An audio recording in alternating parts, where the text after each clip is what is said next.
Part 25G, Transportation on the Flat Earth. So ground-based cloud factories have a huge drawback: dispersion. So the controllers of old had to find ways to disperse the particulates through colonization and expansion. Here is America in the 1830s. America's industry and population were all out east, so expansion west and manifest destiny were the goals of the 1800s. So through expansion and transportation, the controllers were able to disperse their particulates worldwide. During the 1800s worldwide, the controllers used coal and wood-burning steam engines on trains to disperse particulates and people to lands that were devoid of industrial civilization. So railways were the most efficient means on land. So in the 1800s, the railways took off all over the world, and especially in the United States. Today, there are over 141,000 miles of railway in the U.S. alone. On rivers, lakes, and coastal areas, the controllers used coal and wood-burning steam engines on steamships during the 1800s.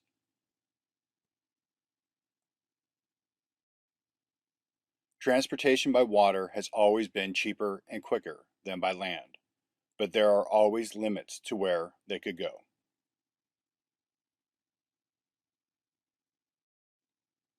By the turn of the century, metal-hulled ships took over, and fleets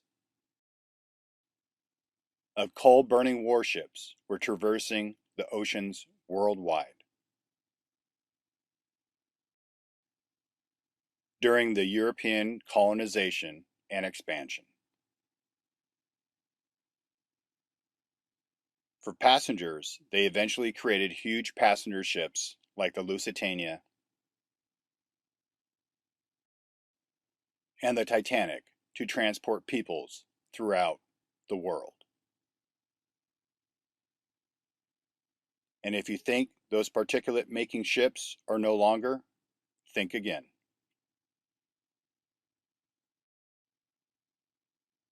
Particulate-making ships are still a necessity for the controllers over large bodies of water. There are about 1 million ships and boats, not including recreational boats, in the world.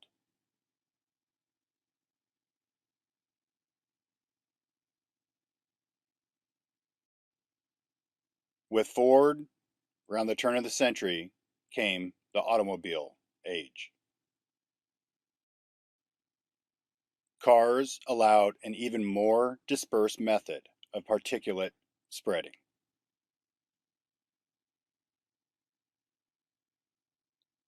Railways are like the main arteries, and roadways became the capillaries into the really remote areas. So hence the rise of the suburbs in the 1950s, and eventually even the remotest of areas with off-roading vehicles and trucks.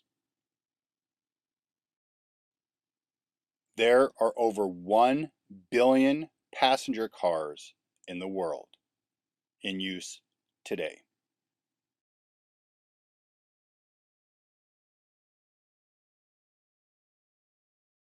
Subsistence living was done away with, and consolidation of goods into grocery stores and malls. That assured the use of diesel-powered heavy trucks to haul said goods throughout the country and world.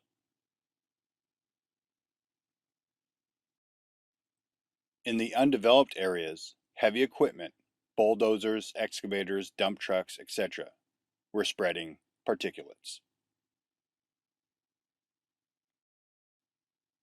And the military handles the worst of the lands for bases and training, and spread worldwide to countries that were not on board with the controller's agenda.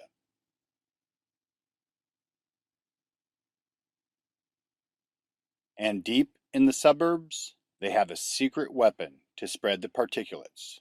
You, the slaves. Lawn and property maintenance. Don't forget about all the other things with particulate-making engines. Lawnmowers, push and riding, motorcycles, weed eaters, chainsaws, blowers, snow blowers, generators, barbecues, etc. Then, with the advent of air travel, the controllers got their most efficient means of dispersion.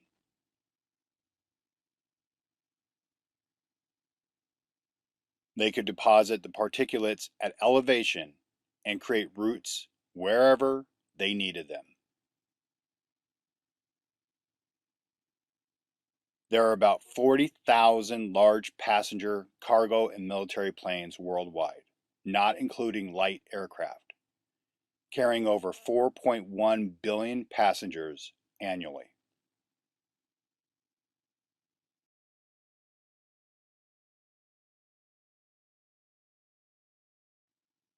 If you think chemtrails are a recent thing, you'd be dead wrong. All of these photos are from World War II.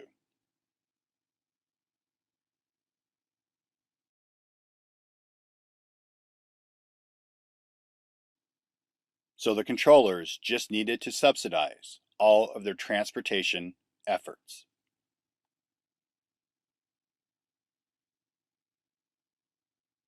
The controllers got the slaves to do the work and to pay for it at the same time. How? By convincing them through patriotism, religion, marketing, advertisements, peer pressure, programming, indoctrination, etc. The controllers convinced the slaves they needed to move to a certain place, take a vacation to some exotic land, buy that third car, get that huge house, manicure their lawn, get those Air Jordans for their kid, eat organic, buy cheap, crappy products from Walmart, etc., etc., etc. The controllers convinced all their slaves that they could be more than a slave via money, status, fame, celebrity, wealth, awards, accolades, etc. And all the slaves bought it, hook, line, and sinker. Because the controllers know the slaves do not know the difference between wants and needs. Next video, part 25H, Greenhouse and CO2 on the flat Earth.